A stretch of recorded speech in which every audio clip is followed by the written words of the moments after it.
platform, viewing platform that you can access via just under 700 steps. Coming farther down, the window alcoves under the dome, and then the scone gallery there, and then finally down towards the whistling gallery. So this dome idea was what caused all the problems in the 17th century, and was thought to be very irreligious. Here, just one.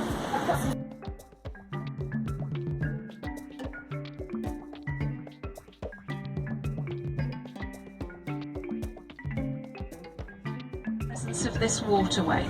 So here we have London's river on our left. The tide is very low at the moment.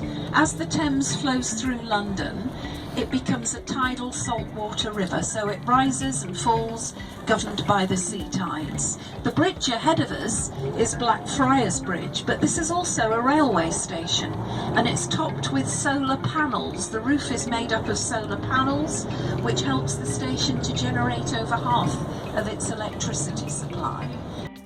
Just for just over a mile, connecting the city to Westminster. See the foreshore to the left, how low the river is. And to our left and our right, by the roadside here, we have the two griffins, the two dragons. Now here, the griffins have their backs to us. This means that we are leaving, we've left the City of London. When the griffin faces you, you're entering the city. When it's got its back to you, you're leaving.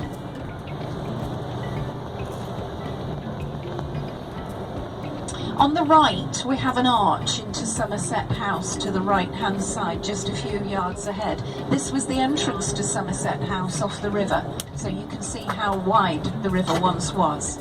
And just here, we're coming under Waterloo Bridge, early 1940s built. It replaced an older river crossing. It's known as the Ladies' Bridge because the men were still using predominantly female work power.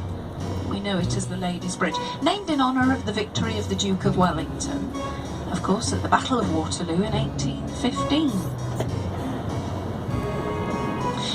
In Victorian times, they used to send, poor families used to send their children out mudlarking along the river, along the foreshore. They'd be going searching for buried hidden treasures at low tide, and these could then be sold to buy food. You'll still see people out in place, as you'll see. Place them the wrong way round. They should be facing outwards from the monument, guarding it against evil spirits. But anyway, we've got Cleopatra's Needle here on our left. Yes, keep an eye on it. That's a good one. We're probably to stop it getting lost again, keep it from getting lost. Nobody really wanted to cover the expense of transporting this from Egypt, and I think there was a bit of a sigh of relief on all sides when it was lost. But anyway, they found somebody, I'm sure they were popular, found it, and eventually it was brought and put in place just here. The River Thames is the longest river in England. It's just over 220 miles long. It rises in the southwest of England, and it gets bigger as it flows towards early springs have been very dry, and autumns too. So we've been short of rainfall, and a lot of our countryside has gone very brown, or it did do this year. They have a fleet of about 20 catamaran starcraft, and they provide this river bus service. And the usage of the clippers has increased year on year since it was first introduced in the mid-1990s. So about 6 million passengers a year now use the Clipper river bus service along the Thames.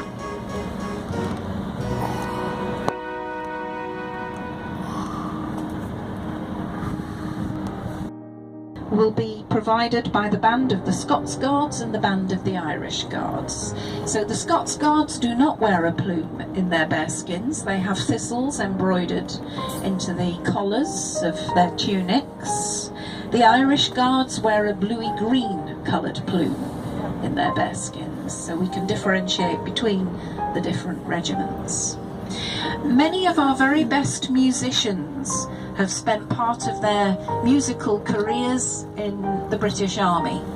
It's very much a tradition, and it was even there in times of battle. These days, though, at the guard change, the musical support generally will play something appropriate to the time. Obviously, if it's the Queen's birthday, it will be Happy Birthday. If it's the French National Day, Bastille Day, the 14th of July, it will be the Marseillaise.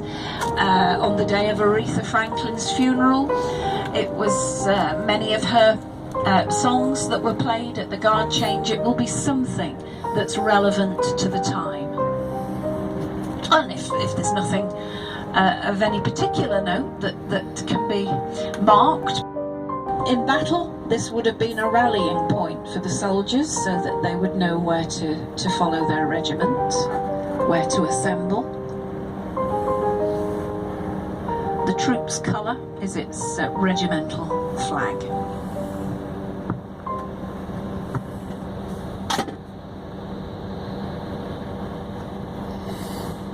Yard. This was where the kings of Scotland, before the two countries united under one crown, would stay on their visits to London. The Metropolitan Police established their headquarters in Scotland Yard. They've been elsewhere for 20 odd years, near Victoria at New Scotland Yard, and now they've just moved back. Last year, I think it was, they moved back to their original base, Old Scotland Yard by the River Thames. So we're back at the centre of London, back in Trafalgar Square. We're just going to cut across the square and we'll be at St James's in a couple of minutes.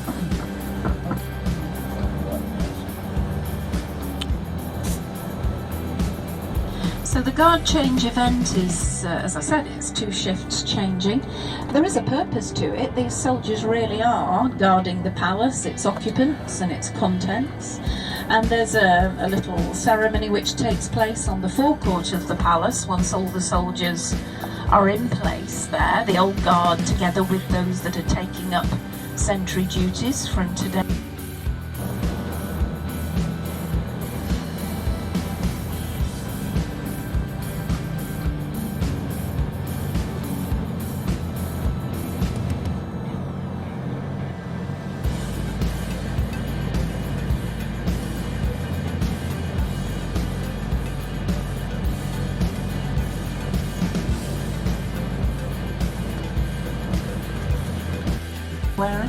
Just about to cross the road. Probably been in town for the Remembrance commemorations yesterday. The scaffolding, you can see all the works there on the Elizabeth Tower. The clock tower, Big Ben, the Great Bell of Westminster at the top is, as I explained earlier, under repair. And it's a programme of works that will take about 4 years to complete. We've done about 18 months. But there are two occasions in each year when the chimes of Big Ben ring out, even during the works, thankfully. And this is on Armistice Day, the 11th of November, and at midnight on New Year's Eve to welcome the new year. So things aren't, I think that the prospect for Londoners of Big Ben being completely silenced for 5. In a few yards to our right, we're by Regent Street, named after the Prince Regent, later George IV, our last Georgian and one of our last Hanoverian kings. Statue of Florence Nightingale to the right, the mother of modern nursing, by the memorial to the First Crimean War at the end of Lower Regent Street. The sun shines on the righteous, they say. We've got a little bit of blue sky and a glimmer of sunlight, so we'll go and see what we can see. When we get off the coach, I'm going to walk round by St James's Palace, the official address of the British monarch. It's a 16th century building, red brick, Tudor, Henry VIII. This was where kings and queens lived in London mostly, before Queen Victoria and Prince Albert and their large family moved into Buckingham Palace. They were the first royal family to live at the palace. So now new ambassadors to the court of St James report in at St James's Palace. They report in with their credentials, their letters of appointment to St James's Palace, and it's from here that all official announcements are made. The declaration of the succession of a new king or queen, for example.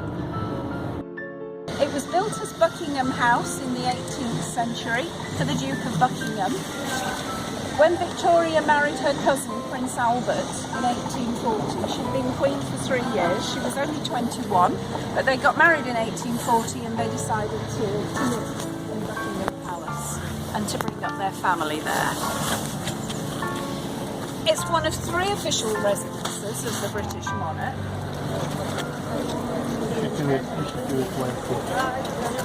Here comes somebody from this way. You might notice around this area there are several sets of gates, and the stone pillars are inscribed with the names of countries which at one time were parts of the British Empire, now part of the Commonwealth of Nations. Here we're by the South and West Africa gates. On the opposite side, as an entrance to the Green Park, are the Canada gates, and behind us Actually, just over a year ago, Uber actually stood a good chance of being completely banned from Greater London. However, after a few weeks and a review, it was decided to grant Uber a temporary licence to operate here, subject to certain... This is the Albert. It's a pub, and it commemorates Prince Albert, Prince Consort of Queen Victoria. Albert and Victoria were the great-great-grandparents of our present Queen. Queen Victoria was one of our last she was our last Hanoverian monarch. She was the Royal House of Hanover, the German line. You know, it was ironic. Yesterday evening, it really came to the fore at Westminster Abbey, the presence of the Queen and two of her grandchildren. Of course, it was more complicated than that, but essentially it was Queen Victoria's grandsons who were at the root of the problem, and the Queen, our present Queen's heritage, essentially. Well, on her mother's side it's Scottish, but on her father's side it is very